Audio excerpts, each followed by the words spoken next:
Welcome back. You're watching 101. We're speaking with writer and director Terry Gilliam. What do you think you'd have done if Python hadn't come along? That I don't know. I mean, strange enough, I always wanted to be a film director, and but I didn't know how to do that. I didn't know how to work my way up through the Hollywood system. I've never been good at working my way up through systems. I was always doing animation. I wasn't doing animation. I was doing cartoons and I was doing illustration. So that was going on. I don't know. I mean, actually, it's a question I don't think about. I mean, I just go by what life has thrown at me and I live with it. So Python came along, and Python, I started doing the animation, which led to doing what I really want to do, is directing films. So without Python, I don't know what I would be doing.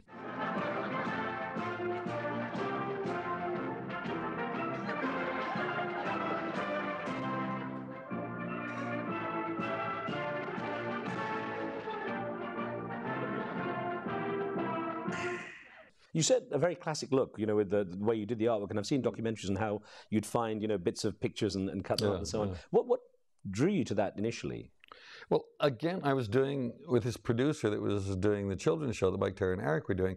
He went on to do a program called We Have Ways of Making You Laugh with Frank Muir hosting it. Eric was on it, and they had this is a group of people who would be the gang that would comment on everything. And I, being a cartoonist, he was a cartoonist, his producer. He had me on there drawing caricatures of the guests as they came on. And they had some material that he didn't know what to do one day. They had collected all these very silly links from this disc jockey, and they didn't know what to do with them. And I said, let me make an animated film. Now, I'd never done one before, but I knew the principles. And I had 400 pounds and 2 weeks to do it. So the only thing I could do was start cutting out images and moving them around in a very crude way. And that's what I did.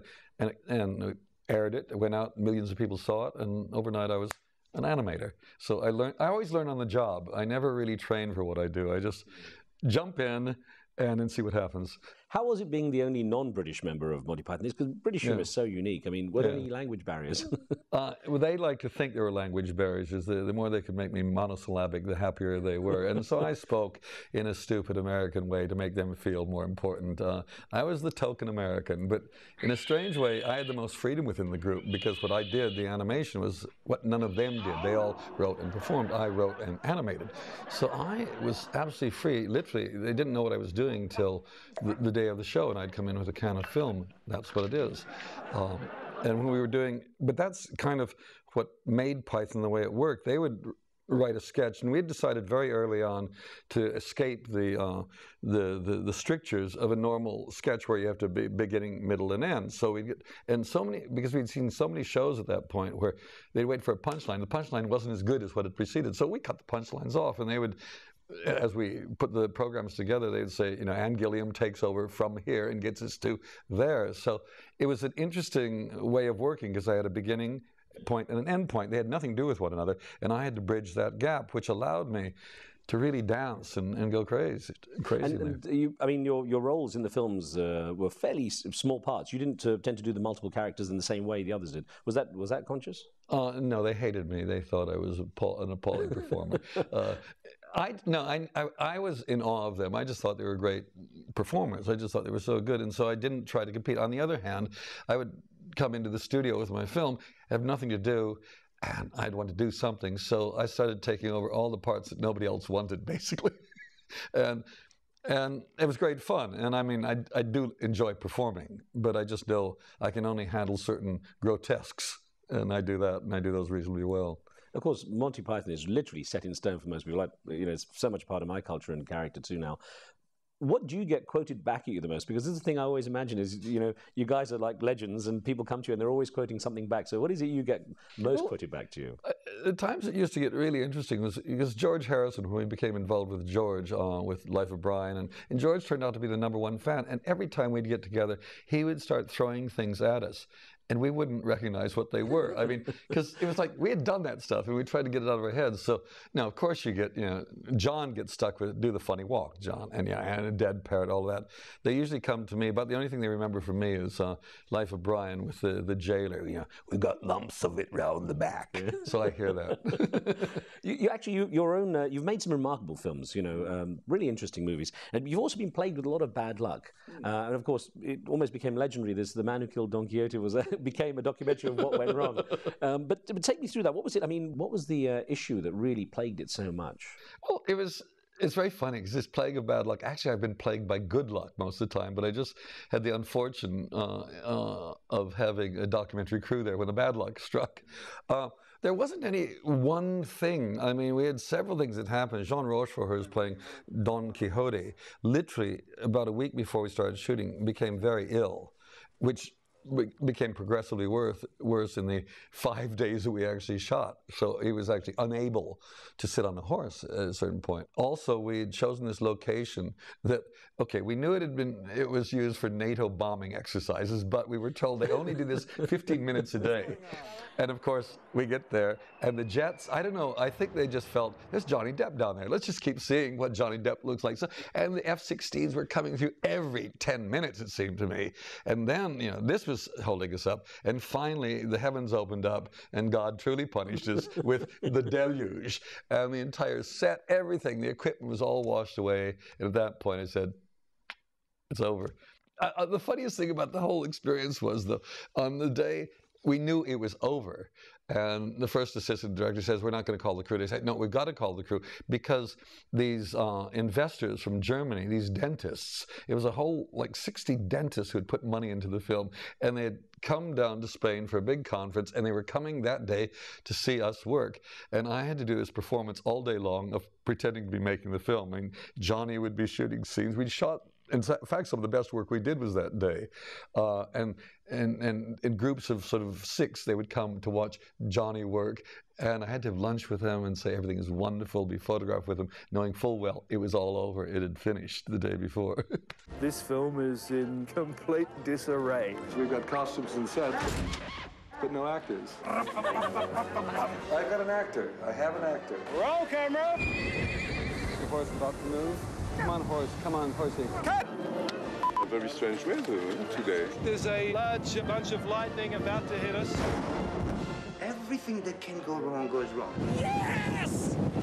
And of course, you had terrible luck, the tragedy of Heath Ledger dying while making the Imaginarium of Dr. Parnassus. Well, it sounds like you've upset someone upstairs. I don't know, but that's very unfortunate. What happens when you have that kind of situation? How does the project continue? I know you had you were able to change the character because of the storyline, weren't you? I mean, when Heath died, which was literally in the middle of the film, in the middle of what he was supposed to have been shooting, my first response was to close the whole thing down. I mean, it's over. It's finished. You can't do it. And what was amazing was just how everybody on the film, everybody loved Heath so much and was so determined. No, his last performance is not going to end up in a bin somewhere. He says, they just kept beating me up and saying, we're going to have to make this film somehow. And I didn't know what to do. And everybody said, well, we'll get somebody else to play the character. And I said, nah, it's not going to work. And I went back and sat down for literally a couple of days, and it all sort of suddenly said, oh, I can do that. And we started juggling act. And basically, because we had the benefit of a magical mirror already in the thing, when Heath goes through the mirror, he becomes Johnny Depp or Colin Farrell or Jude Law. The most extraordinary thing about the whole experience was calling Johnny and Jude and Colin saying, would you come to help? And they all said, we're there. Whatever it takes, we're there.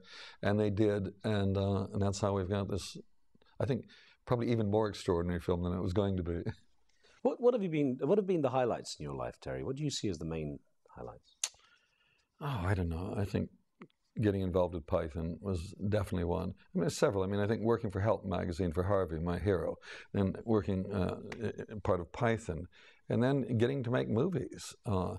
After that, the highlights, I don't know. It doesn't feel like that. It just is a thing that goes on. I think most of it's the low lights that I tend to concentrate on. I can't get money for the next project. Why didn't that work? What's going on? I tend to not see the successful side of it. I always concentrate on the things that aren't working. It's been, when I make a film, it's like that. My life is like that. But I don't know, I'm just incredibly lucky to have a family that my wife had to do most of the work of raising, and now they're no longer larvae. They're fully grown human beings, and they're great. Are there any projects that are really outstanding in your mind you want to complete?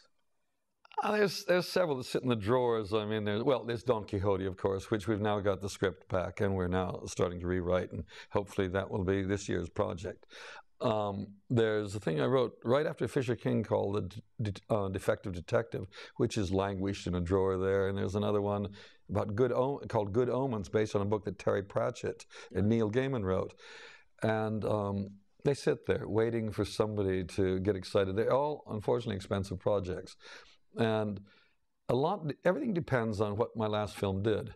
And if it didn't do big money, I'm not going to get the money. If it's a success, then the money comes flowing in. And regardless of whether it's a good project or not. I mean, money is such a stupid thing. It just rushes to wherever other money already is without any intelligence. Anyway. Do you feel you found some balance, though, in your life now? You managed to unwind? Do you get time for the family? Yeah, now I have time for the family now that they've all left. Yeah. No, I don't know if I unwind. I was wound up pretty tight as a child, and it's run on. I still want to make things. I think that's the whole thing. I just feel my job is to make things and not necessarily to enjoy, the riches of life. But I do enjoy things. I mean, coming here, I'm relaxed. I'm having a good time. I'll look for the bad side of everything, but come on, stop it, Terry. Just calm down a bit. And it's like that. I mean, the thing where I relax most is I've got a house in Italy, in Umbria, on a mountaintop. And it's just, I go there within a couple hours, I'm kind of a different person because nature sort of takes over and I realize I'm really small and there's not much I can do. However many days I sit there with a strimmer trying to get the brambles out, nature is just going to take over. So I relax. How would you like to be remembered? What would you like your legacy to be?